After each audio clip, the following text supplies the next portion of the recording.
Hello, guys. I'm being honest, I don't know where the opening banner is, but welcome to today's stream. Game week 11. We've got How We All Doing? Saturday morning. I'm currently doing this from Germany. Unfortunately, none of the other podcast members are able to join today. But if you do decide to tune in, thank you so much for tuning in. We've got a fair bit to get through. We'll keep it short and sharp. 25 to roughly 30 minutes. There's a bit to discuss on as well, especially with the injury of Pedro Neto from Wolves, who is out for an indefinite period of time. Where do managers go from this? What options are we going to look for? We saw Haaland dominate in the Manchester masterpiece on Sunday with 16 points, thanks to his brace, assist and maximum bonus points, if anything. And as we saw throughout the week, United are simply there for the taking. But without further ado, we'll go straight into how we went during last week. This is my side. 65 points we managed to get. I think the interesting one is Matty Cash still getting a clean sheet, coming off 78 minutes, and then 5 minutes later, Luton scoring. And I know he's a player who is highly owned at the moment, so massive kudos to him on that. Looking at upon review, Gabriel coming in at home to Sheffield United, it looked good on paper, except for the first time since game week 3. He was benched. We also saw a third on the bench here too. Charlie Taylor managed to score away at Bournemouth. So looking at that, I feel that I got the bench decision wrong. Son and Maddison were both excellent against Crystal Palace. 2-0 victory. And it seemed throughout the game, Spurs only managed one shot on target. One of them hitting the post and then making its own way in. Neto, yet again, with another assist at home to Newcastle. I know there was one side, 2 goals up. I think that could have been Wolves. So they would have been disappointed having 2 points dropped there. Salah at home to Nottingham Forest. He got his goal eventually, but it did look at one stage being doomsday scenario with him en route to a surprising blank, but he got what he needed. Ollie Watkins blank despite having the highest XG through the course of the match at home to Luton. Still coming away with a blank. It was Diaby's day who finished on 13 points. And of course, the main man in Erling Haaland was 16 points right there. In terms of overall ranking,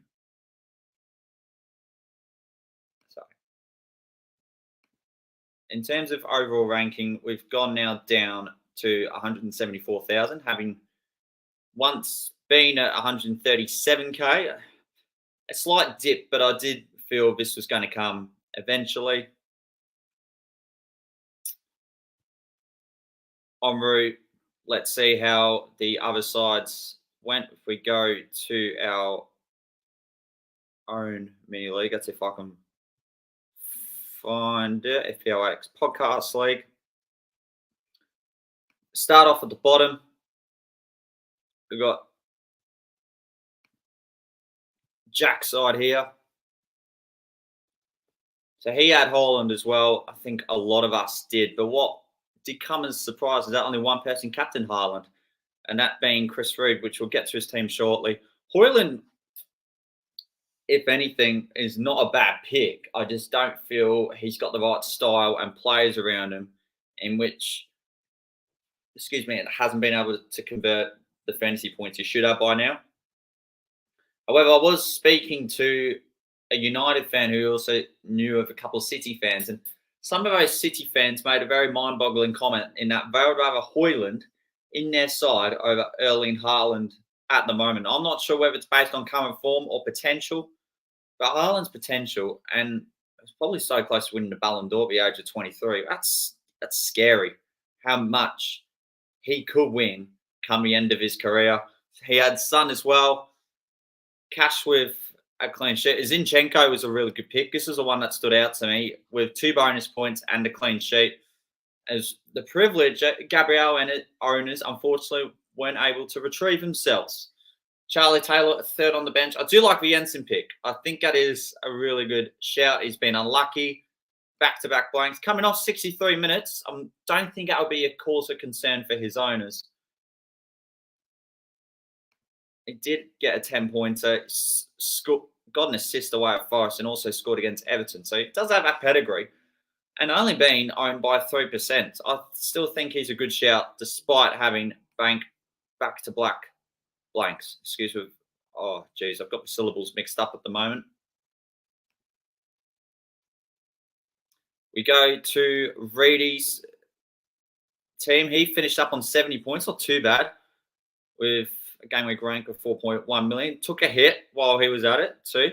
He's still got a Stupinian. Carlton Morris has gone third on the bench. He was handy when he did own him for Luton's double game week, but unfortunately the relevance of him and as an asset has diminished.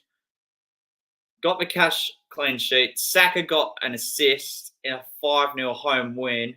In other home games against bottom place sides, Bakaya would have got more. So I think owners would have been expecting more, but take the blessings as they come. Maddison with the assist. But the pick that I really like from Brady's side is the Szoboszlai one, who did finish on 2 assists and maximum bonus at home to Nottingham Forest. And they made the most of a really good fixture, if anything. Matoma got a blank, but I don't think he would be too upset by that with Brighton's run ahead. However, one to consider is their upcoming European schedule. Haaland with a captain 32. This really made his game week into a fairly decent one. And Ollie Watkins with a blank there. Ranked at 2.8 million. We may as well just go through all the sides. Elliot, somehow being a ghost this channel at times, but let's not go there. Got Haaland as a vice captain, 16. Fair play. Cash for the assist. Did have a Dogie. Also got Lamptey. Gabriel not playing and not being able to replace the Dogie is quite unlucky in my eyes. Salah with the goal. Maddison with the assist. Son also got the goal, maximum bonus too. 61. That's what he ended up in. Bell's Kitchen. Now, I do wonder if he's still got 3 Luton players. He certainly does. Nothing is going to waver his decision in taking any one of them out anytime soon. Blanks down the back. I don't mind the Dina pick with Villa's upcoming fixture run. Maddison with the assist. Brian and Boomo, a fantastic get. Finishing on with a goal and an assist and 2 bonus points away at Chelsea. Some managers would have benched him. However, for Ollie, it's ahead of the curve on that front. Well played to him. Salah, Skip, got his goal. Haaland was 16. Callum Wilson getting a brace away at Wolves. That's a very good pick as well, with Ollie finishing the game week on 72 points. A fabulous effort from him there. Well done. And 1.3 million in the world. Second, as it stands, and it has been a tight tussle on the top 2 between Rev and myself. Mikey, orange share, got an assist, got a clean sheet from Cash. Neto an assist, Maddison an assist. It's like an assist affair, if you ask me. Salah with the goal, Son, Haaland with his 16 points. Flecking on the bench, away at Chelsea, getting a clean sheet there too. So that is all across all of our mini leagues.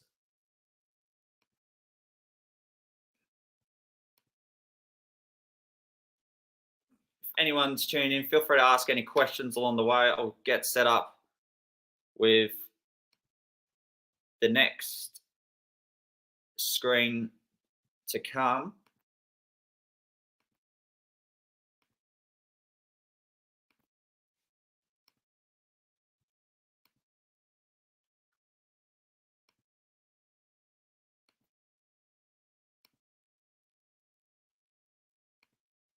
In our public league, it is relatively tight from 2nd up to 10th, with only 17 points being the difference between the respective managers. Zelen, who's having a really good year so far, already on 704 points after 10 game weeks.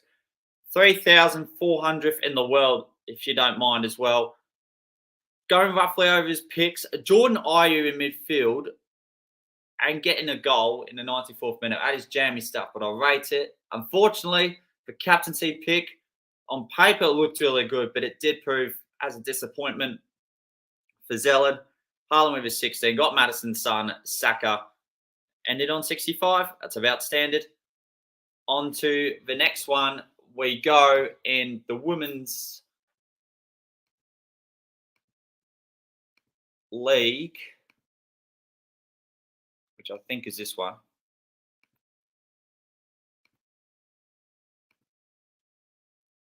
Got the Women's League here now. Only 2 points separates the top. Haaland Shake, I've seen that name before. Old Jack of Potatoes, currently in first spot. Ended the game week with 73 points.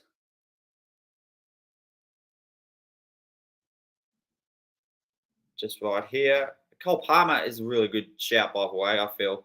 Not within the next 4 game weeks, but thereafter, when Chelsea's fixtures do turn. Had Douglas Luiz, who yet again has proven a genuine fantasy option. Who would have thought that? I think the penalties really helps in terms of his capabilities of a player. Salah with a goal, had some Madison, the usual standards, and Tsimikas at home to Forest, banked a clean sheet. We looked at it even from short term, and Andy Robertson being out for 2 months. Tsimikas is a really good pick in itself. There was another score in this mini league which really caught my eyes too. It being the Haaland Shake, finished on 85 points. Tsimikas cash, Boomo, a great one, and Eddie Nketiah, a hat trick at home to Sheffield United. And that is a fantastic pick when it comes to being proactive as a fantasy manager. You see Jesus is out for a while, not long term, but make the most of the window of using Eddie Nketiah, and that's what Becca Webster did here. So well done to her there.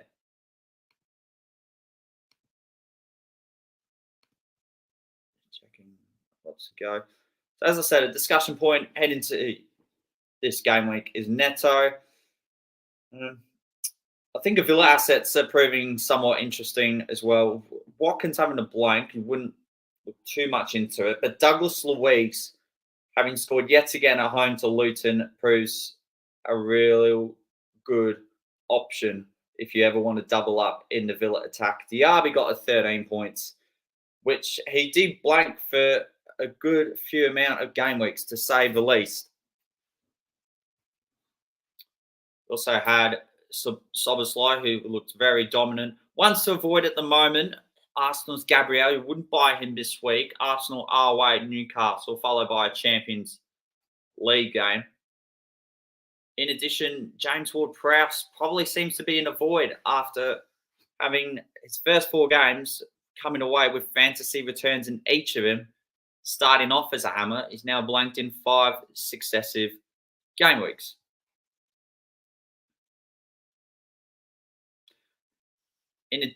Going back to Liverpool as well, Darwin Núñez returned yet again, finishing on 10 points against Nottingham Forest, making it 5 out of his last 8 games where he's delivered returns. Then another key discussion point through this game week has been the merit in having a third striker spot. Know that Haaland is one that most managers will already have. However, with some managers have swerved away with him. Seeing he got 16 points last Sunday, being at home to Bournemouth coming up today, it's a massive risk getting rid of him in the first place, in my opinion. I could get why, but when you look at the pros and cons, personally, I just don't see it being worth it. Ollie Watkins, Villa's European run coming up. As it stands, it proves to be a suitable standard pick for managers, but once Villa's workload increases, he may have his minutes managed. We're not too sure. Another good option on the third striker slot, as we mentioned, Eddie Nketiah. That's a short term, but I think long term as well with Liverpool's fixtures, Darwin Núñez seems to be a really good one too. Brighton, always keep an eye on. Estupinian is due to come back next week. Before he got injured, from what I can recall, he did finish on -2 away at Aston Villa, but he also returned with a goal and the 2 assists and a goal from his first 2 games this season. I think managers made the right move in terms of swerving away from his services once he did get injured, because defenders are precious commodities.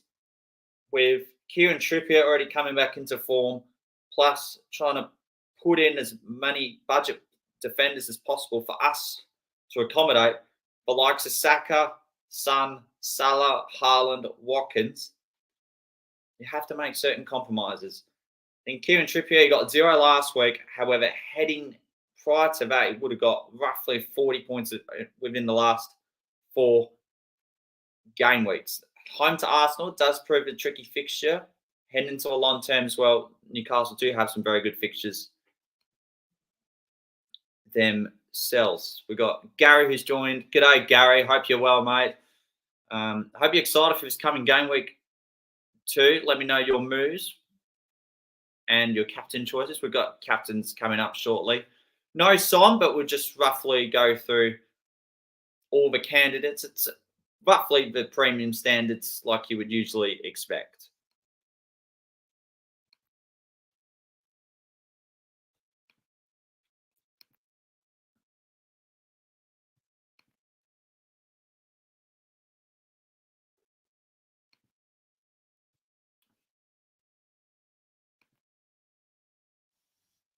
Just the usual promo that we do. If you guys haven't downloaded the EPL Live app, so I'm just doing my best to try and point it this way, please do so. I'll do a weekly article each week on the players that have been firing, the players who have turned into a void all of a sudden, ones that have been in the spotlight, who's been in form, more importantly, the captain options. So do that every week. Worth keeping a read on. Personally, I enjoy writing them as well. I do learn a bit along the way. So I think there's one player who I have mentioned a couple of times in these articles, and if you picked them up early, you are reaping your rewards. It's Hwang Hee-chan from Wolves, who seems to carry on scoring at the moment, but with the inevitable absence of Pedro Neto, it'd be very interesting to see how he carries on his form within the coming game weeks.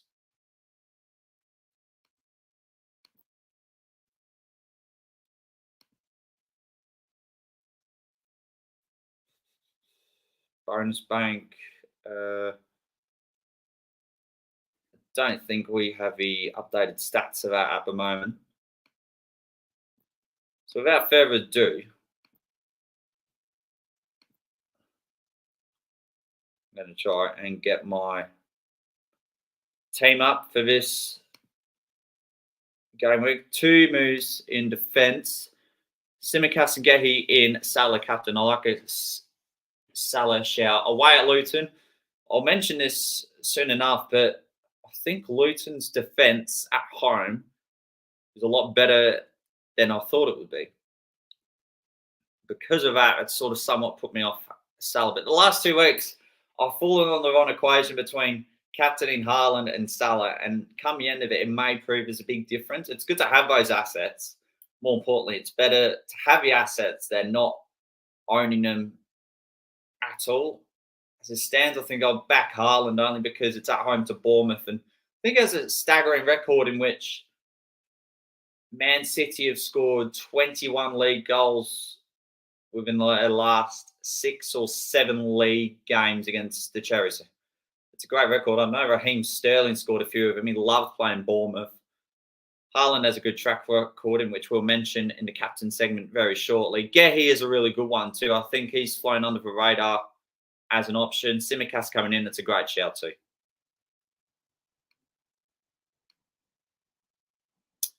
All right, we'll go straight into my team for this week. So this is as it stands at the moment. I think, so goalkeeper situation's interesting. I know West Ham are going to concede away at Brentford. I think that's inevitable to happen. Matt Turner at home to Villa. So when you look at it overall, there are some ordinary fixtures on paper for both the assets in between the sticks. I look at it and think, sorry, share my screen. I forgot for one. Forgot one moment what I was doing. I like Villa's record at home. Usually, I think it's a different prospect. I think Villa would still be able to score. However, with Villa's attack, I think Turner may get more save points than Areola. So I'm buzzing to do this and watch Areola still outscore Turner. I'm going to switch him. Backline. So I'm really praying for a 0-0 between Arsenal and Newcastle. I know Barron starts. It's just whether Gabriel does. Not overly convinced of my defence at the moment. Son, Maddison at home to Chelsea. No issues on that front. Bowen, blanks last week, but we give him another run. Rightly so. Away at Brentford. If Brentford do somehow concede, in which they have conceded in games as opposed to previous seasons in which they probably wouldn't have, I think Bowen could get on the end of it if Hammers create some good scoring chances. Salah away at Luton. Neto's out. Now he's going to be my transfer. I've got 2 free transfers by the way. Watkins, he's not going anywhere. And Haaland, as it stands, being captain. The bench, look, I'm not so trustworthy on my bench options at the moment. We saw Kabore 1 week only get 35 minutes. And next, he's starting away at Villa. And that was gut-wrenching to see, especially I had him in front of Taylor last game week. Archer at home to Wolves, but we have seen him at times only play just the 59 minutes. Taylor at home to Crystal Palace. Let's get to the transfers now. Now, I've had a few options in terms of who I go Neto to. I'll see if 5.9. So those are the total scores. If we look on the right-hand side at the moment. So Douglas Luiz, I think, is a really good pick. I just see how he is. So short term, it doesn't look too bad. I think it looks pretty good. The crazy part about him is that he's already had 5 goals and assists this year. So he's tracking along all right. On penalties too. So Ollie Watkins doesn't have him, which initially when I saw it came as a bit of a surprise. Matthäus Jensen is the other. A great fixture this week. Now, if I had the budget, I'd 100% go to a Mbumo. Dead set, but I don't have it. And he's got 2 tough ones, and then the fixture run looks really, really good. So my question is, do I have a suitable substitution to replace Jensen for game weeks 12 and 13? Then he's at home to Luton. So great run after that. Hee Chan is probably the best short-term option, but my question is, have a look. His fixture's up to about mid-March. Look, all right, if you ask me. The only con I have is, will he be able to sustain the form with the absence of Pedro Neto? A really good long-term prospect, I think, is Anthony Gordon, too. If you have a look all the way up to New Year's Day, he's got really good fixtures. 3 goals and 4 assists to start the season, with Harvey Barnes being out until the end of the year with a toe injury. I think he looks really good as well. Also got, if he shows up, yes, Cole Palmer is the other one. Now, the next 5 game weeks don't sit at all. We've got to look for an asset which would be best for the now, not for in 5 game weeks' time. So I think it's just time to do my transfer. What do you guys? So, Gaz, you've gone for Douglas in. Interesting. Okay. I think he's one.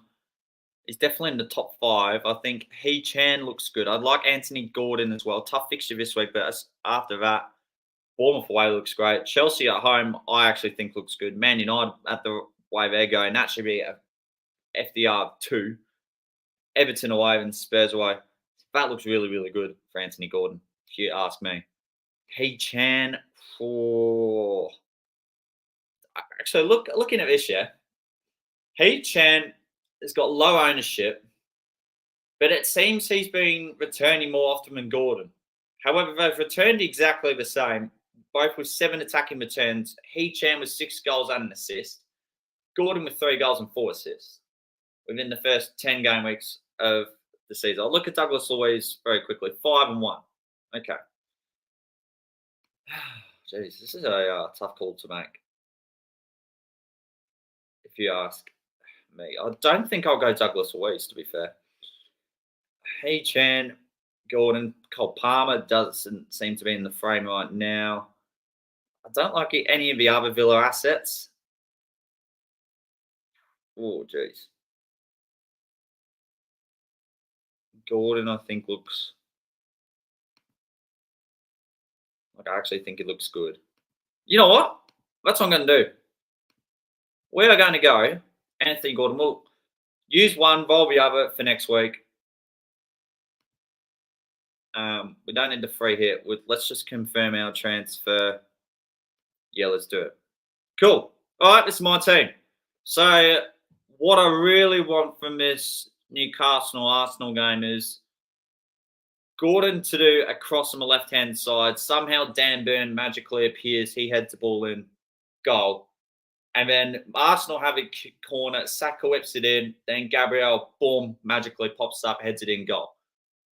But for Arsenal to win as well. So we want 2 Gabriel goals. That would be nice. And then Arsenal to win 2-1. Okay, there's my wish list. Is that too much to ask for? I do not know. But that's my transfer. So Neto's gone out. Anthony Gordon has come in. This is what the team looks like. It's not often I do a live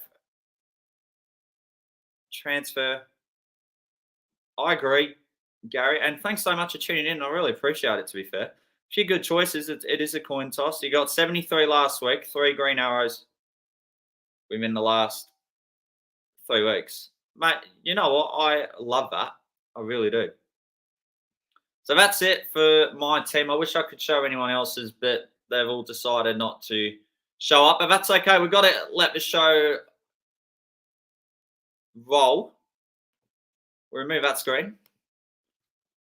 Is it time for... It might actually be time for Captain's Corner, to be fair. I'll just see if I can get the banner out. Unfortunately, I missed the intro. Sorry, Jack, about that.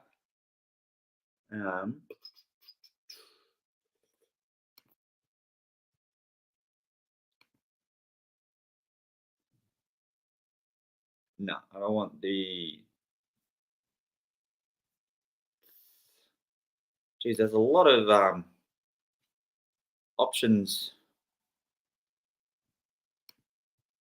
to go on at the moment. So you know what? I'll just go for my Captain's Corner. I don't have a Spotify playlist, sadly.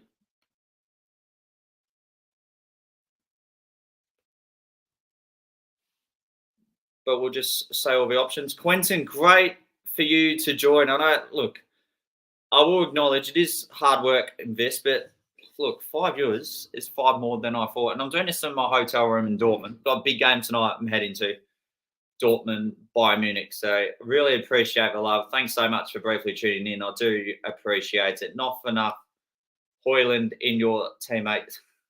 I know you're a Man United fan yourself, and I think that's a fair shout. But I need to see more of him. And second of all, I need to see him return for once. All right, Captain's Corner. I can't really find the banner. I need to spend more time on this software, but let's just go straight into it. Haaland at home to Bournemouth. As mentioned in the article, he has returned on both occasions. It looks unstoppable when you think about it at the moment. Had a brace and assist last week. He's top for expected goals this season already with 10.3 and expected goals on target with 9.1. Scored a goal away at the Cherries last season. Got an assist at home. I just feel you can't really get much wrong going for him. I don't really see a con into it. He may come off 80 minutes in. I see Alvarez starting. We looked at it at the start of the season in which Alvarez and Haaland, when they both rotate, but most of the time, they've started together. Now, Alvarez has done a sensational job in that City team. Mo Salah away at Luton. He's blanked just once all season. Now, that's a scary part. He looks back to his vintage best from 6 seasons ago. Carried on with his scoring run with a goal against Forest last Sunday. Statistically, I did mention this earlier, Luton are a better side defensively in their home games as opposed to away. They've only conceded 6 goals from their first 4 outings at Kenilworth Road. The other options, Son and Madison, both of them produced returns a fortnight ago at home to Fulham. They're both looking really unstoppable right now. It's a soaring increase in ownership. Both of them are within the top 5 of transfers in. I'll promise to be more prepared next time. I thought someone was with me, however. So Son does have 250,000 new owners heading into this game week. Madison himself has nearly 180,000. They're top of the league. They're just playing with so much fun at the moment. At Chelsea, I can't actually remember if they won last week or not. I don't know. They lost 2-0. So I think Andrew will be licking his lips with the prospect of welcoming Chelsea into what they're calling the nightclub stadium these days. There's that. You could go for Saka away at Arsenal. It will be a lot of a tougher fixture. If you're really fancying to be different, Brian and Bumo at home to West Ham could be a really, really good one. He's back in the form, back-to-back double-digit hauls. Fulham Man United probably wouldn't go for anyone. Everton v Brighton. Now, Everton, I think, have played better. However, we saw Matoma at Goodison Park last season produce the goods, if anything. So, at the end of the day, that's all of the captain options. So, the main 3 would be Haaland, Salah, Son, Madison. Ollie Watkins, I should say, should be worthy of a shout too. He's only blanked twice so far this season. Very unlucky not to get a return at home to Luton. Excuse me. Too, but we did see last year Forest were ranked 10th on the league table when it came to home games. I think that might do it for the pod. Before I go, I'll answer some of your questions. You're on Salah captain as I'm Haaland-less. Quentin, I would do the same as well if I didn't have Haaland. I think going without Haaland at the moment is dangerous. The only time when it's not dangerous is if Man City have no game at all. Is it? Should I get rid of Porro or Burn for Simicast? If I had to pick one, I think Porro is a brilliant bonus point magnet player for Spurs, especially when they keep clean sheets. Defensively, they've got their confidence up right now. I'll get rid of Burn. Who is better, Porro or Burn? I'll keep Porro. However, Gary thinks otherwise. Fidel, thank you for tuning in. Vice captain Salah or Alvarez. I wouldn't usually put the captain and vice captain of 2 players within the same game in case the game snows. Now, we don't see any snow forecasted in Manchester. If you have Haaland and Salah, flip of a coin. You captain one, vice the other. If you have these 2, I would captain Salah, vice captain Alvarez, because you're paying double the amount of money to own Salah in general anyways.